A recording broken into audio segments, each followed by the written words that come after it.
Hey guys, I've been getting some questions about lifting equipment, specifically knee wraps and elbow wraps, wrist wraps, and Olympic lifting shoes, and people kind of thinking that they have to have them or that, they're not going to be as good a lifter without them type of thing. Uh, those are fine things. I'm not against them per se. Um, if you have some type of injury or issue that requires you to wear those things, and that includes a belt, I'd say go for it. If it feels good, just keep doing it. Especially a belt, there's been a good amount of research to show that you will lift more weight with a belt and that you can brace harder with a belt, which will make you safer. The Olympic lifting shoes will help you generate a little more power, help you get in a better position. The knee and elbow wraps can help give you a little bit more bounce in the lifts and protect the joints a little bit. So they're definitely good tools to use. But usually when I'm working with somebody, especially somebody who's a beginner, I try and pretty much take all that away unless one of them's absolutely necessary. Like if you're having back pain or issues without your belt, I'd say keep the belt.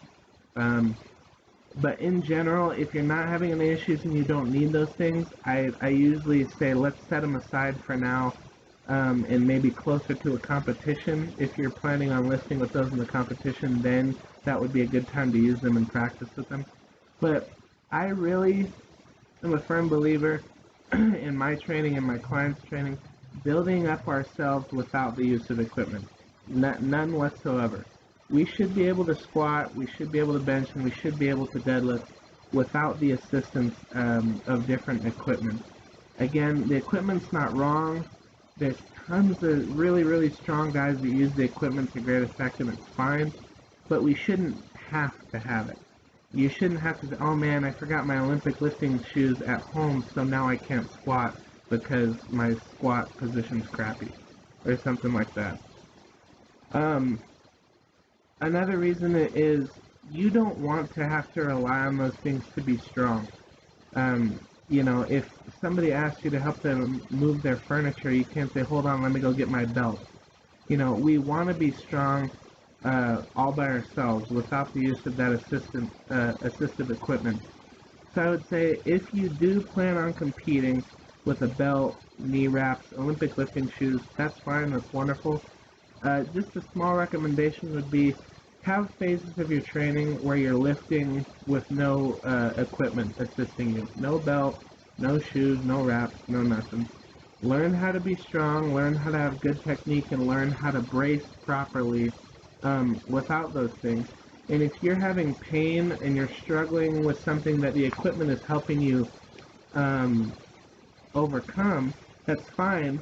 But in addition to that, let's figure out what's giving you the back pain that's causing you to need the belt.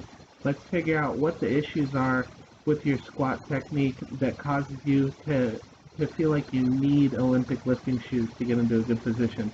If you're having elbow pain, let's find out the cause of the elbow pain instead of just wrapping it up. Because long term, those aren't good solutions.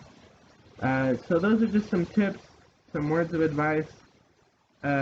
Go certain periods of your training, at least hypertrophy phases, I would say, maybe not a strength phase, but at least a hypertrophy phase with no equipment. That's a suggestion. Thanks for watching. If you guys enjoy the content, please like, please subscribe, visit the website link below. See you later.